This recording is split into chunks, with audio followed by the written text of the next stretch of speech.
ሰላም ብለናል። አብረሽ ፕሮፐርቲ ነኝ። እንዴት ናችሁ? ዛሬ አንድ ሰው ቤት ለመግዛት ሲያስብ ስድስት ዋና ዋና መሰረታዊ ጥያቄዎች ከስተመሩ መጠየቅ ያለባቸው ስድስት ዋና ዋና ጥያቄዎችን እየመጥቻለሁ። እንዴት አያችሁት? እነዚህ ስድስት ዋና ዋና መሰረታዊ ጥያቄዎች እንዲጠየቁ የፈለኩት ቤት ማለት ቋሚ የሆነ ንብረት ነው። ለልጅ ልጅ አልፎ እስከ 100 ዓመት ድረስ የሚቆይ ሀብት ንብረት እስከሆነ ድረስ ቋሚ የሆነ ገንዘብ ስለሆነ ይህንን ነገር ሲገዙ አንድ ከስተመር ሲገዛ ወይም አንድ ሰው ቤት ለመግዛት ሲወስን አንድ ድርጅት ላይ ሂዶ ወይም ሪል ስቴት ወይም አፓርታማ ወይ ቪላ የተለያዩ ቤቶች ለመግዛት እንዲሁም ባዶ ቦታ ላይ ገዝቶ ቤት ለመስራት ሲፈልግ የሚጠይቃቸው ጥያቄዎች እንደሚከተለው አቀርባለሁ። አንደኛ፣ ቤቱ የሚሰራበት ጥሬ ዕቃ። አንድ ሰው አንድ አፓርታማ ወይም አንድ ቪላ ቤት ለመግዛት ሲፈልግ የተሰራበት ጥሬ ዕቃ ምን ምን ነው? ከምን ነው የተሰራ? ለኮንስትራክሽን ግብዓት የቀረበው ዕቃ ምን አይነት ነው? አንድ አፓርታማ ሲገነቡ የሚጠቀሙ ጥሬ ዕቃዎች ምን አይነት ናቸው ብሎ መጠየቅ ግዴታ አለበት። ይህን የሚጠይቀው ማነው? ከስተመሩ ነው። ይህንን የመረዳት መብት አለው። ይህንን ጥያቄ ጠይቆ የማግኘት መብት አለው። ሂዶ የማየትም መብት አለው። ሂዶ ከምን ከምን ነው የተሰራ? ለምሳሌ አራተኛ ፎቅ ላይ አንድ ሰው ቢኖር አምስተኛ ፎቅ ላይ ያለው ድምፅ መሰማት የለበትም። ይህንን ድምፅ መስማት የለበትም አንድ ሰው። ስለዚህ ጥሬ ዕቃው ዋነኛ ጥያቄ መሆን አለበት የሚል ግምት አለኝ። መሆንም አለበት። ሁለተኛ፣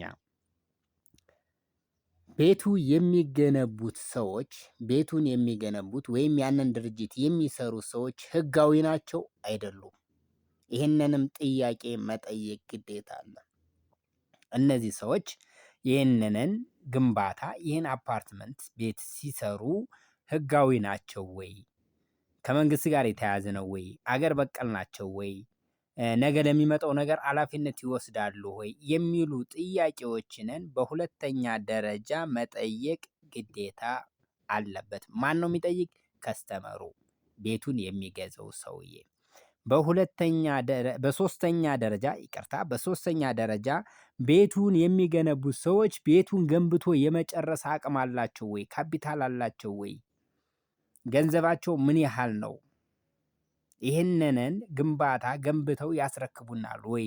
ገንዘብ ይዘው አይጠፉም ወይ? እንዴት ነው የሚለውን ጥያቄም ከስተመሩ የመጠየቅ ግዴታ አለበት። የመጠየቅ መብት አለው። ካፒታላቸውን የማየት ምን ያህል ነው ማለት የመጠየቅ መብት አለው። ይሄንን ጥያቄም መጠየቅ አለበት። በአራተኛ ደረጃ ጥሬ ዕቃ ሲጨምር ዋጋው ይጨምራል አይጨምርም? ለምሳሌ አንድ ከስተመር ሲገዛው 8 ሚሊዮን ከሆነ በዕቃ ግብዓት ዕቃ ጨምሯል አልጨመረም ተብሎ ወደ 10 ሚሊዮን፣ 12 ሚሊዮን፣ 13 ሚሊዮን የሚሄድ ከሆነ ይሄ የገዛው ሰውዬ፣ ይሄ በተለይ ለሽያጭ ሰራተኞች ጥሩ የሆነ ሀሳብ ነው ብዬ እገምታለሁ። ይሄ ሰው 8 ሚሊዮን ከተዋለ በኋላ የሚጨምርበት ከሆነ የመክፈል አቅሙ ዝቅተኛ ሊሆን ይችላል፣ አላግባብም ሊሆን ይችላል። ይህንን ከስተመሩም የመጠየቅ ግዴታ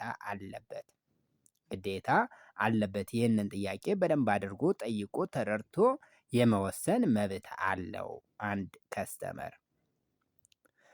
አምስተኛ ላይ ዶላር ሲጨምር በውሉ በዶላር ነው ወይስ አይደለም? ዶላር ሲጨምር ይጨምራል አይጨምርም የሚለውንም ጥያቄ በአምስተኛ ደረጃ ላይ የመጠየቅ መብት አለው። የመረዳትም መብት አለው። ይሄንን ጥያቄም በደንብ አድርጎ የማየት ግዴታም መብትም ነው። በመጨረሻና ስድስተኛ ብዬ የማቀርበው ውሉን ማንበብ ነው። አንድ ከስተመር ቤቱን ከመግዛቱ ገንዘብ ከመክፈሉ በፊት ውሎቹን አይቶ መወሰን መቻል አለበት። የሁሉም አሁን አብዛኛው ለምሳሌ ነባር ከሆኑ ሪል ስቴቶች ውጭ አሁን አዳዲሶች ምናምን እንደ አፍሪካ እንዳጠቃላይ ውልን ማንበብ ተገቢ ነው። ውልንን ማንበብ ተገቢ ነው። ስለዚህ አንድ ከስተመር ውሉንን አንብቦ የመግዛት መብት አለው። ሰላም ብለናል። ይህ ሀሳብ ከተመቻችሁ ላይክ ኤንድ ሳብስክራይብ፣ ካልተመቻችሁ ደግሞ ኮሜንት ማድረግ ትችላላችሁ። ከልብ አመሰግናለሁ። አስተያየታችሁን እጠብቃለሁኝ። ውድ ደንበኞቼ ቴንኪው